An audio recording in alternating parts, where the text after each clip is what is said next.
expliqué aux braves populations de cette zone l'engagement du président Alpha Condé à développer la région pour un meilleur épanouissement. Également dans ce journal, la visite de terrain à Kidal du ministre d'État à la Défense, Dr Mohamed Djani, était porteur de 2 messages à la troupe guinéenne et aux autorités de la MINUSMA et du Mali. Enfin, dans la rubrique En 60 de la Guinée, l'on vous parle ce soir du patrimoine forestier guinéen hérité de la colonisation et surtout des dangers qui le guettent, notamment l'avancée du Sahel. C'était là pour le sommaire. Mesdames et messieurs, bonsoir. Très ravi de vous retrouver au compte de cette grande édition. La mécanisation de l'agriculture guinéenne, une initiative présidentielle en progrès.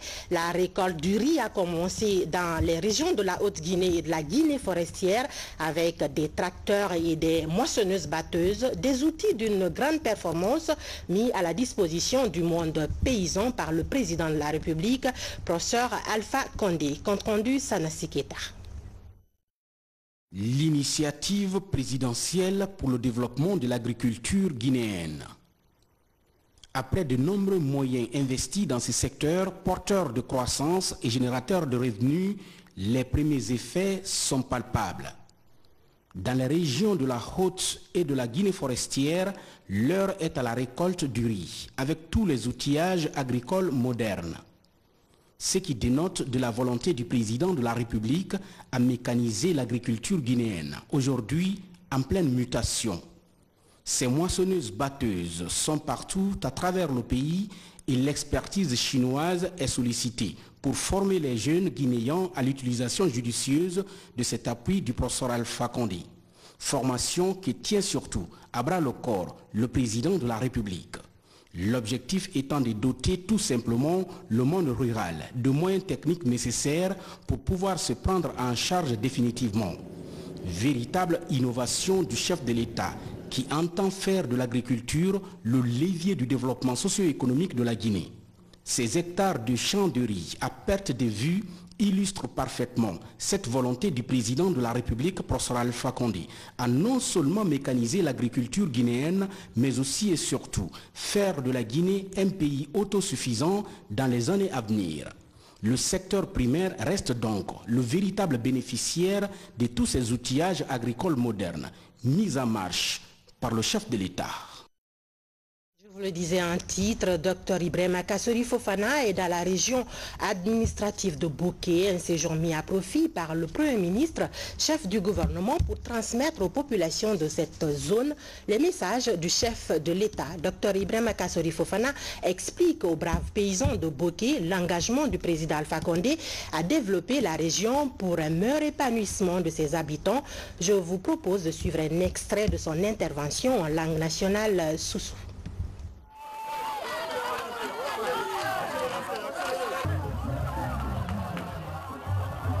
Allah buumbe Alpha Condé khakhilina atana para yi sinwa yebe mo tampere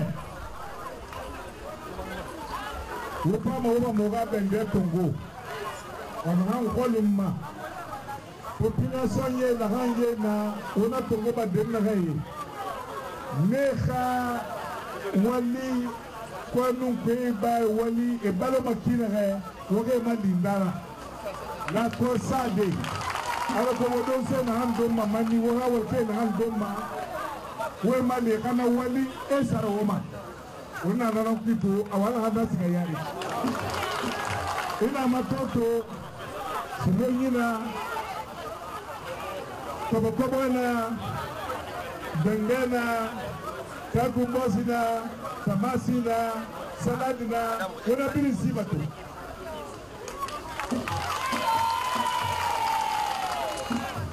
donc nara ba khare mudumba non seulement ayi peut développer on a développé mané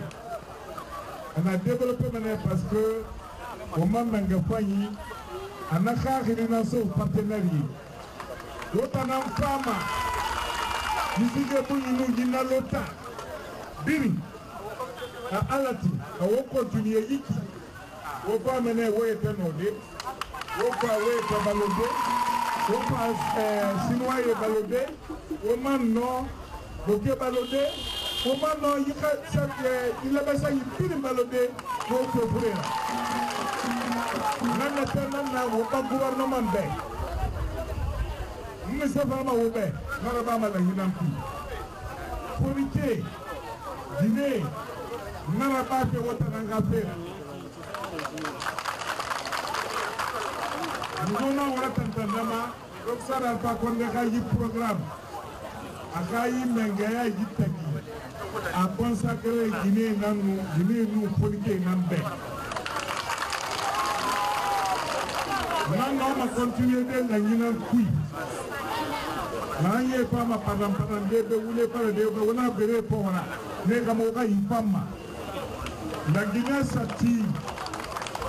On rentre winningira. Anna ba obe on a tombé.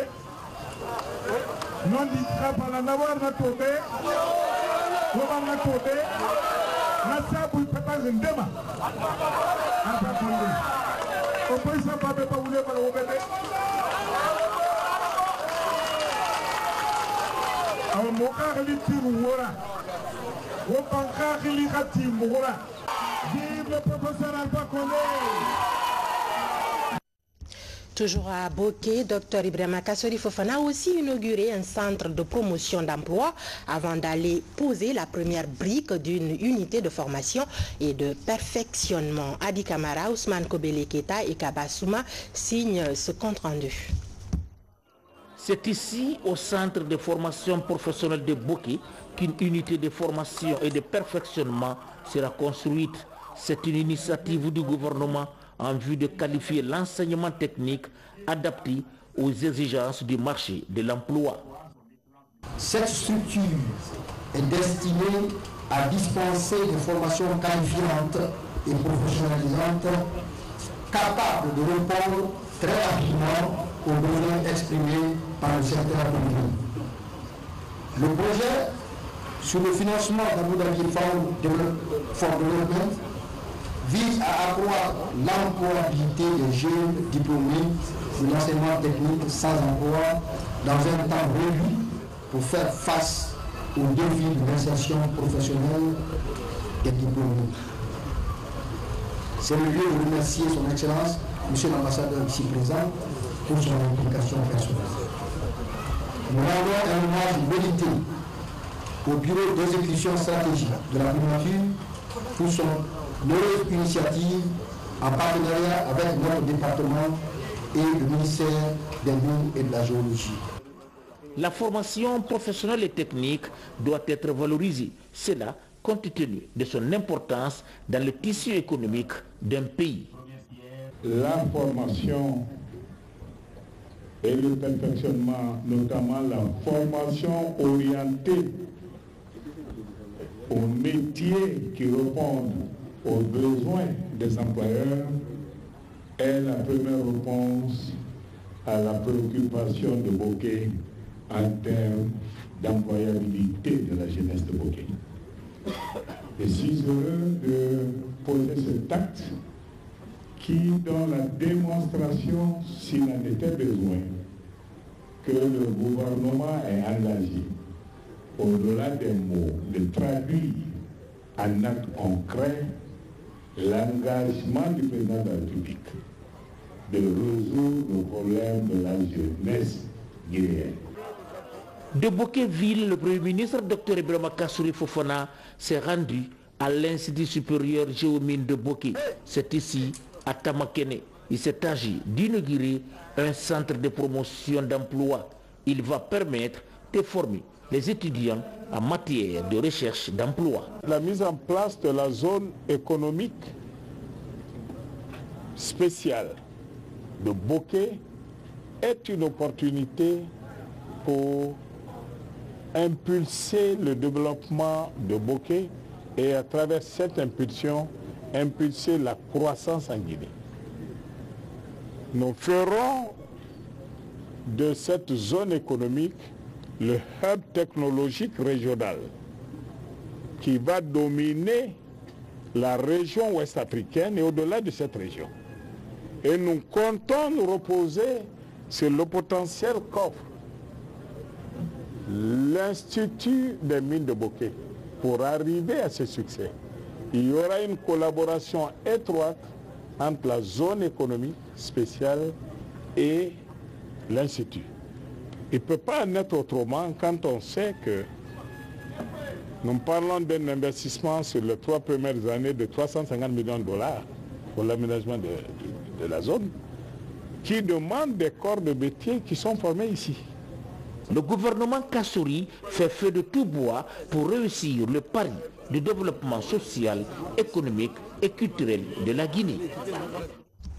Le président Alpha Condé a reçu ce samedi 27 octobre l'ensemble des opérateurs économiques de la capitale. Les échanges ont porté sur les difficultés qui entravent la bonne marche des activités économiques dans notre pays.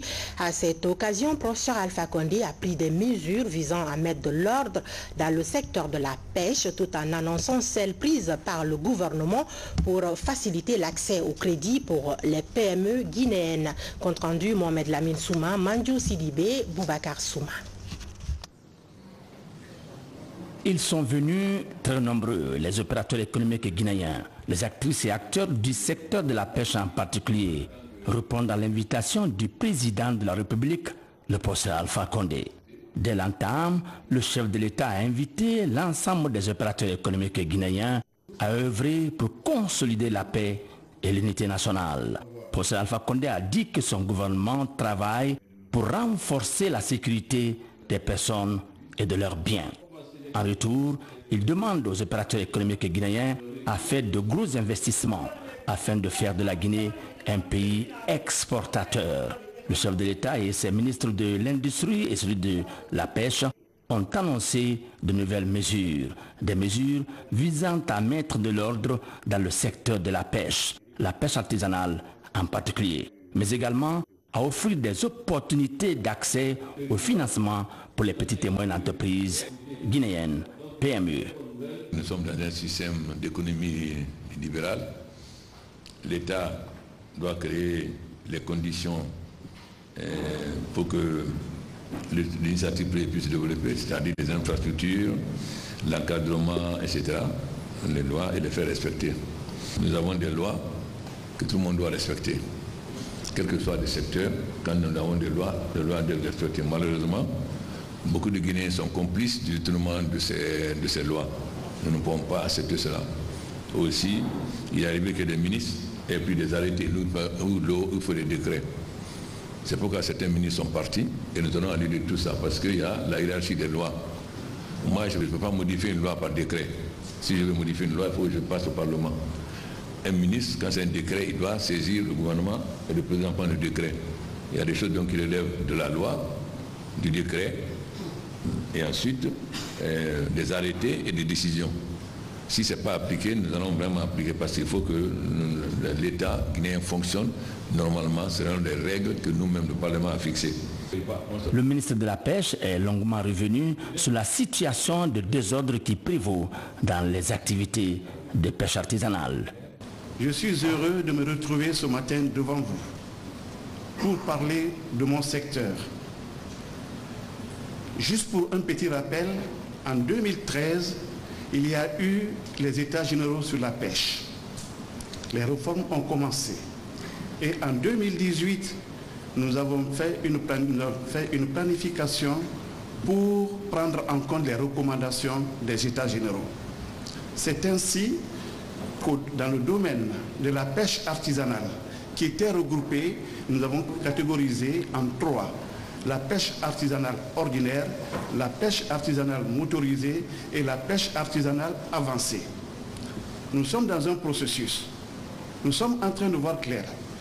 Et nous avons fait cette expérience cette année qui va nous conduire à prendre des décisions pour les années à venir. Pour le cas de la semaine passée, c'est dans le secteur de la pêche artisanale avancée. Nous sommes rendus compte de l'occupation des sites touristiques et historiques par des sociétés. Et ça, ce n'est pas normal. Et comment les gens sont installés? C'est par complicité avec nos autorités, c'est-à-dire les autorités coutumières, les autorités locales, les autorités du ministère des Pêches et d'autres personnes. Donc, nous sommes, par exemple, je vous donne un exemple aussi simple, le port négrier de Bofa et le comptoir de Bofa. Donc, tous ces sites ont été occupés par les acteurs de la pêche. C'est ainsi que nous avons pris des dispositions pour déguerpir tout ce monde. Nous avons commencé par Doubrika, Bofa, Kamsar et Boké. Et entre-temps, nous avons vérifié les documents.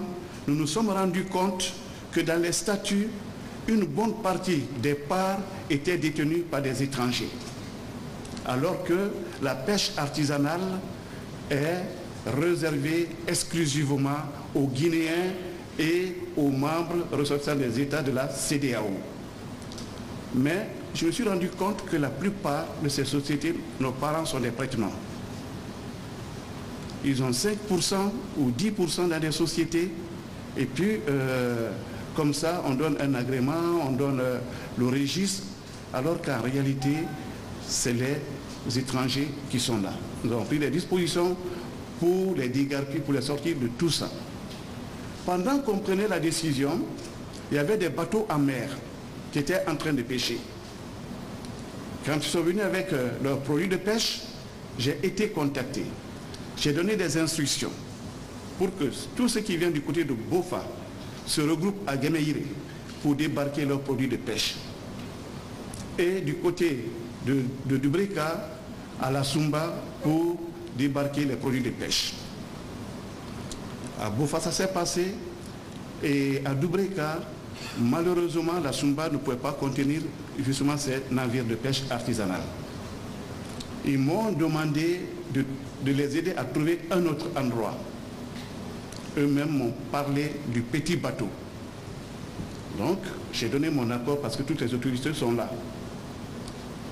Il semblerait qu'ils seraient venus au petit bateau et ce n'était pas adapté. Au lieu de se référer à nous, ils se sont mis tous seuls à chercher un autre endroit pour débarquer les produits. Malheureusement, nous avons connu ce qui s'est passé ces jours-ci. Et nous allons tirer leçon de tout ça. Nous allons tirer leçon de tout ça. Nous allons organiser cette pêche artisanale et cette pêche industrielle également. Il y a des défaillances. Nous comptons sur les professionnels que vous êtes, tous ceux qui sont dans le secteur de la pêche, de nous accompagner. C'est pour vous-même, ce n'est pas seulement pour nous, État. Si nous sommes organisés, ça peut donner beaucoup de travail aux Guinéens. Si nous sommes organisés, il y aura plus de discipline dans notre secteur et nous allons au moins avoir les retombées de ce que nous faisons. Nous avons des petites difficultés au niveau, par exemple, des licences. Quand je prends la flotte guinéenne aujourd'hui, dans le domaine de la pêche, c'est les mêmes bateaux qui tournent entre les champs. Il y a une flotte qui est là, hormis quelques-uns qui ont des bateaux guinéens. Vous allez être surpris. En Guinée, il n'y a pas plus de 10 bateaux battant pavillon guinéen, appartenant aux Guinéens. Donnons-nous la main pour avoir notre flotte nationale. Ainsi, ça donnera du travail, ça donnera du poisson à tout le monde. Rappelez-vous, au début, c'était près d'1 million de personnes à Conakry, mais aujourd'hui, nous sommes à 3 millions et la mer n'a pas bougé. C'est tous les 300 km. Donc, il faut trouver du poisson. Là, c'est le moment et l'occasion pour moi de remercier monsieur le chef de l'État ou le président d'avoir pensé à lancer, à intensifier la pisciculture qui pourra aider la Guinée profonde, qui est la Haute-Guinée, la forêt et la Moyenne-Guinée. Pour remettre de l'ordre dans la pêche artisanale, l'opérateur économique Ali Sadji a proposé des pistes de solutions. Nous savons tous que votre politique, dès le départ, était de donner une importance capitale à l'agriculture, à l'élevage et à la pêche. Vous avez fait beaucoup dans le domaine de la pêche. Depuis quelques années, quand vous êtes venu au pouvoir, vous avez constaté que la Guinée était en embargo pour l'exportation de son poisson en Europe. Vous avez fait des efforts considérables pour que cet embargo soit levé et en espérant que d'ici l'an 2019, avec les efforts que M. le ministre de la Pêche et M. le ministre conseiller dans le secteur de la pêche sont en train de faire, nous allons pouvoir exporter le poisson guinéen en Europe. Donc, je pense que je suis dans ce secteur depuis 28 ans. Vous avez raison de donner une importance à ce secteur qui est vital sur le plan social et sur le plan économique. Votre politique de maintenir ce secteur de la pêche artisanale aux Guinéens est tout à fait justifiée.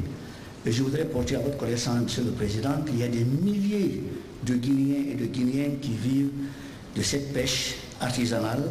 Mais, comme l'a dit Monsieur le ministre de la Pêche, il faut organiser ce secteur.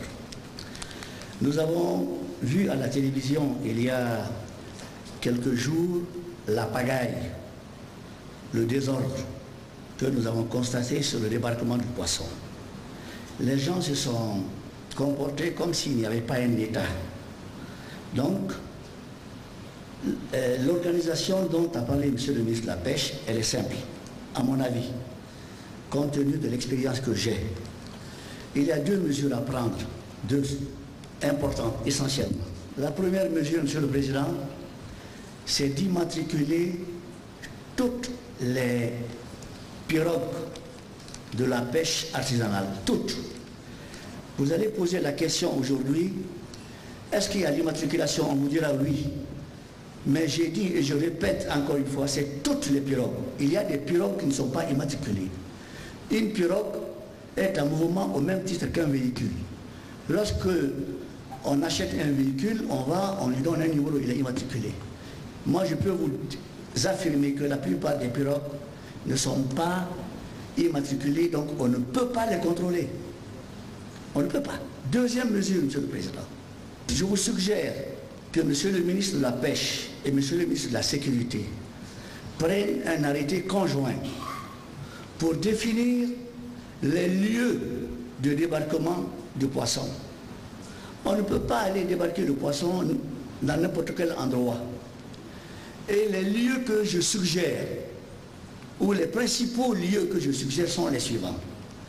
Vous avez Boulbiné, Bonfi, Dixine Port, Petit Bateau, Temenetaï, Landrea, Davondi 1, Davondi 2, Caporo, Bessia Port 2, Matoto, Kassa et Soro. Avec votre permission, Monsieur le Président, je vais demander à mon frère et ami Mohamed Changi Diallo, qui est le président de la CONAPEC, de provoquer une réunion du bureau exécutif de la CONAPEC, qui est un partenaire du ministère de la Pêche, pour faire des propositions à Monsieur le ministre de la Pêche, dans quelle mesure et comment nous pouvons mettre de l'ordre et que les gens sachent qu'il y a un État et que chacun ne peut pas faire ce qu'il voudrait. Parce que si on ne met pas de l'ordre, ce désordre que nous avons ici, Monsieur le Président, peut occasionner le trafic des armes et le trafic de la drogue. Très soucieuse de la situation de désespoir que vivent les marieuses au Petit Bateau, si au quartier Koronti, à la Corniche Nord, la présidente de ces marieuses a fait un plaidoyer auprès du président Alpha Condé.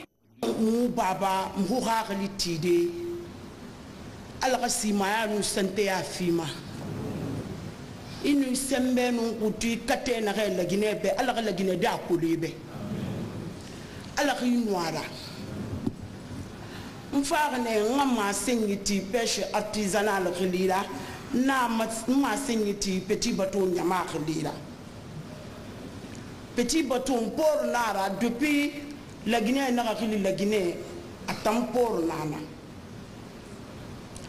alors non malheur sar mouvement parce que quand ni wa koy murabama ala wa koy nan la bam ira temu mara kono comme l'état c'est la continuité to fendende na akuyi akhrimira afali ikhate mu mar ifar ya li khayne petit bateau matir ne mu wala ma de ne et depuis pas bari nyamane ina petit bateau ngli me de ma goro de ne e bonya minimane mais petit bateau ta wuya nara petit bateau na pêche artisanale wala ma de ne na petit bateau nana petit bateau nana na installer à kama petit bateau nana de na ma am salam petit bateau nana et de na ma à Brésil mais il faut la maner petit bateau lui né mon petit bateau ngakui ne na tombo bidene ina sekere 8 ne na denere mais di petit bateau pêche artisanal malanga denere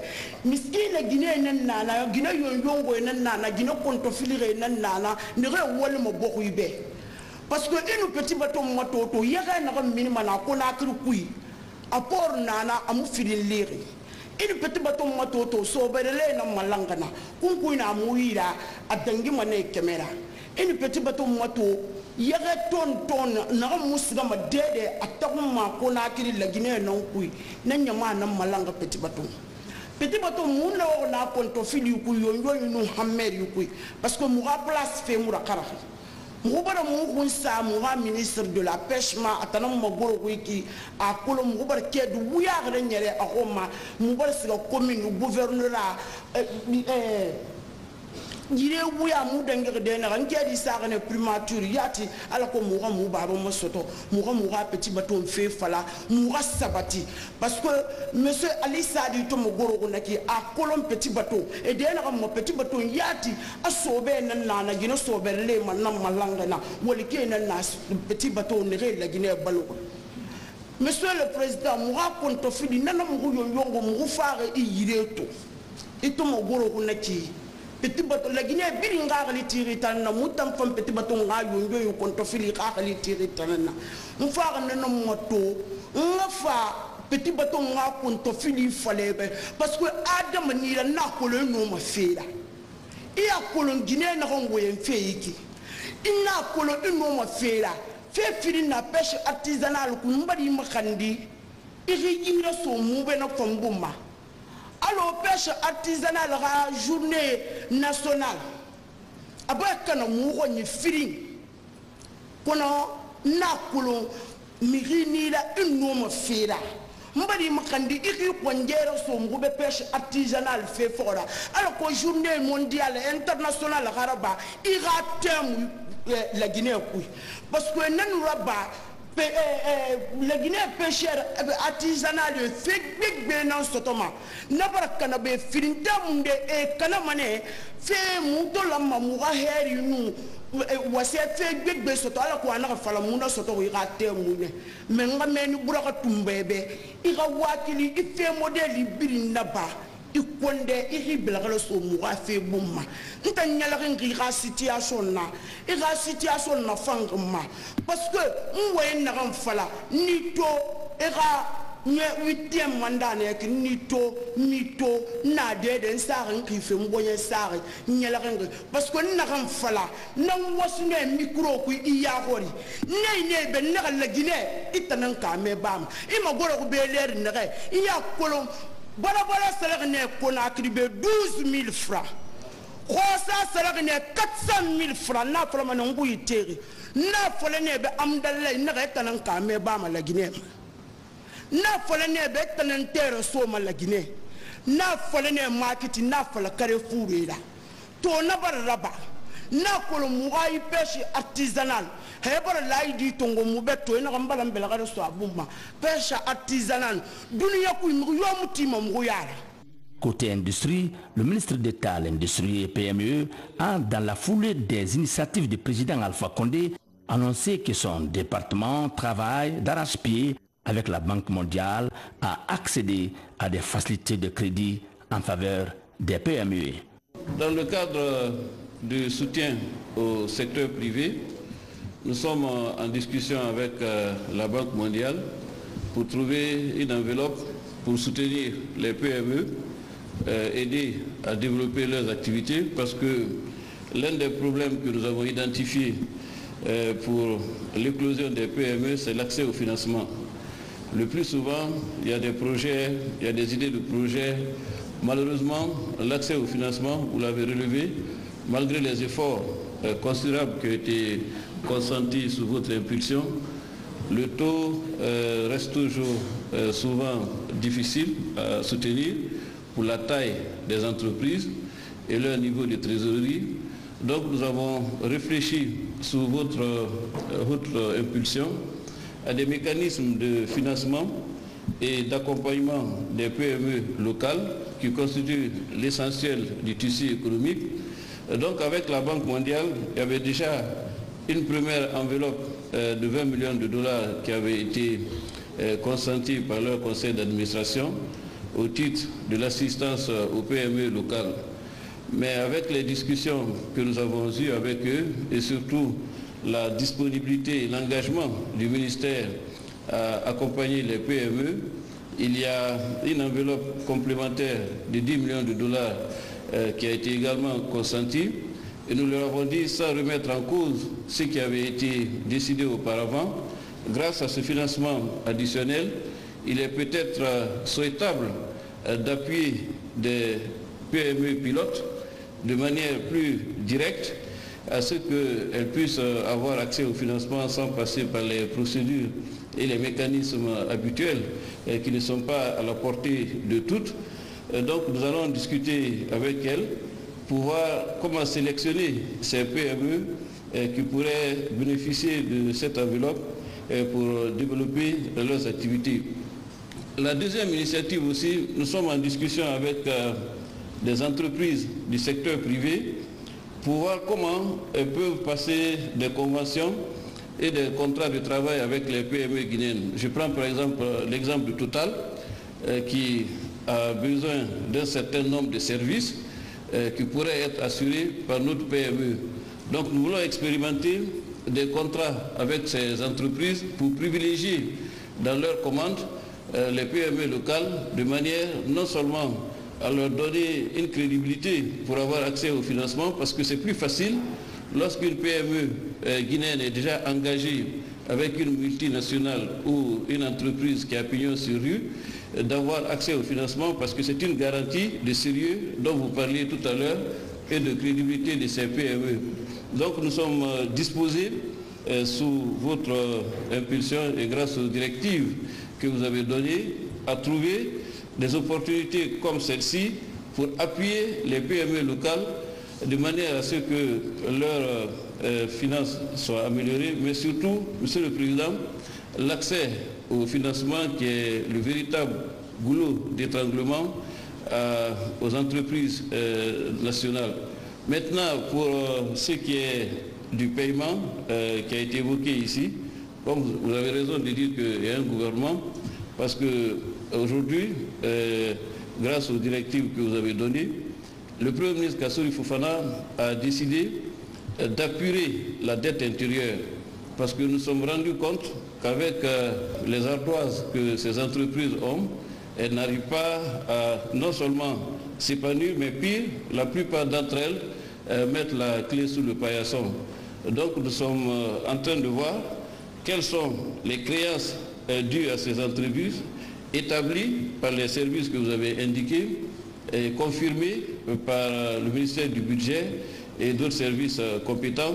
Et ce qui est certain, pour les PME, toutes les créances dues aux PME, dûment établies, confirmées par les différents services de l'État, seront effectivement réglées parce que cette question a été débattue au sein du gouvernement et dans les jours à venir, celles qui ont des créances, j'insiste, établies, confirmées par les services compétents seront réglées parce que c'est la seule façon de relancer l'économie, de régler la dette intérieure, de donner la possibilité aux PME de disposer d'une trésorerie suffisante, non seulement pour développer les activités en cours, mais pouvoir explorer d'autres opportunités d'investissement. Donc il y aura de très bonnes nouvelles. Monsieur le Président, nous avez instruit de faire en sorte que le secteur privé ait les moyens de sa politique, mais vous l'avez dit, le préalable à tout cela, c'est un climat de confiance qui passe nécessairement par maintenir la stabilité politique et sociale du pays. Et ça, c'est l'affaire de tout le monde. Ce n'est pas l'affaire du chef de l'État, ce n'est pas l'affaire du gouvernement. La paix, c'est l'affaire de tous parce qu'elle fera le bonheur de chacun. Dans la même veine, le fondateur de l'université Amadou Dieng a fait part au président de la République de son intention à travailler pour amener le domaine des recherches scientifiques à collaborer avec l'industrie. Je profite de l'occasion pour vous remercier, vous encourager, parce que je suis aujourd'hui dans la quarantaine, excellent Monsieur le Président, et je me souviens que lorsque j'étais au primaire, au collège et au lycée, ma préoccupation était de voir l'électricité la journée. Je me souviens, j'étais encore tout petit, je disais à mon père, je veux regarder la télé, il me dit, il n'y a pas d'électricité. Aujourd'hui, quand je vois mes enfants se réveiller le matin, regarder la télé, les dessins animés vite avant d'aller à l'école, je ressens un immense plaisir et pour ça, je vous remercie.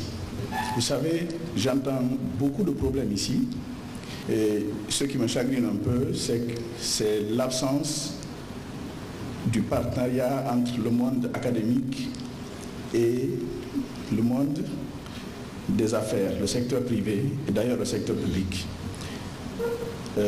Tous les problèmes qui ont été évoqués ici sont en réalité des thèmes de recherche pour nos étudiants.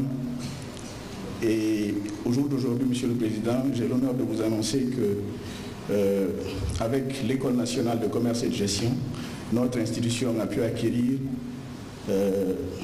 10 bourses de doctorat où on choisirait les thèmes de recherche. Et moi, j'ai déjà entendu plusieurs problèmes ici qui représentent de vrais thèmes de recherche où des chercheurs marocains peuvent travailler avec des chercheurs guinéens financés par notre modeste institution pour proposer des solutions idoines basées sur des méthodes de recherche quantitatives et qualitatives afin que certains problèmes soient résolus de façon définitive. Avant de terminer, je vous informe qu'au jour d'aujourd'hui, ce que je décris là marche très bien pour nous. Pour preuve, on a expérimenté le modèle école-usine-incubateur. Ça fait de cela à peu près 1 an que nous cherchons à faire monter par nos propres étudiants des ordinateurs ici en Guinée. C'est pour ça que malgré que la circulation soit bloquée, je me suis réveillé aujourd'hui à 6 h du matin pour être ici, pour vous informer de cela. Vos enfants, vos fils guinéens, aujourd'hui, sont en mesure d'assembler des ordinateurs ici en Guinée. On en a assemblé une centaine, on en a donné une dizaine au ministère de la Communication. Aujourd'hui, au ministère de la Communication, on est fiers que nos ordinateurs y soient utilisés. Nos étudiants assument le service après-vente, le SAV assuré par nos étudiants, qui sont déjà en première, deuxième année, qui apprennent au cadre comment utiliser Word, Excel et la suite Windows, comment faire des recherches sur Internet. Et c'est notre façon de contribuer, de vous aider, afin qu'on arrête de tout le temps réclamer ce que l'État peut faire pour nous, ce que vous pouvez faire pour nous, et de contribuer sans contrepartie à vous aider à accomplir votre mission qui est le développement de notre cher pays. En réponse, le président de la République, professeur Alpha Condé, a dit toute sa détermination à continuer d'appuyer et protéger le secteur privé guinéen en vue de son plein épanouissement. Je commence par la pêche. D'abord la pêche industrielle. En Guinée, qu'est-ce qui se passe? Tout le monde met une licence de pêche pour aller faire la consignation d'un bateau chinois ou coréen. Donc ça veut dire qu'on ne fait pas la pêche industrielle. On est en quelque sorte un prête-nom, je suis désolé. Et je vous ai dit il y a 2 ans ou 1 an, à l'Issa de Tanguy, que j'ai demandé aux banques de vous accompagner parce que je vais mettre fin à la consignation. Il faut que les pêcheurs industriels aient leur bateau. Oui ou non? La consignation, c'est une façon déguisée de permettre aux étrangers de pêcher chez nous. Il faut qu'on se dise la vérité. C'est ça la vérité. De tous les bateaux, vous savez, avant, une licence pouvait servir 10 bateaux. Vous avez une licence, on photocopie et la même licence. C'est ce que j'ai trouvé quand je suis arrivé. J'ai fait licence sécurisée. Aujourd'hui, vous ne pouvez pas photocopier une licence. Si vous le photocopiez, ça ne passe pas. Et les licences sécurisées sont avec moi, pas avec le ministre. Donc, pour donner chose, il faut que je reçoive les papiers de tous les services montrant effectivement tel bateau peut avoir la licence. Mais quand je prends les bateaux, 90% sont des bateaux chinois. Où est la pêche industrielle guinéenne? pourquoi je vous ai dit que les banques vous accompagnent et que vous achetez. Par exemple, Tanguy Pêche, avant qu'ils arrivent, il avait des bateaux. C'est plus facile de consigner parce qu'en ce moment-là, vous êtes guinéen, on vous donne une licence, vous ne faites aucun effort. Les Chinois pêchent pour vous et vous avez vos bénéfices.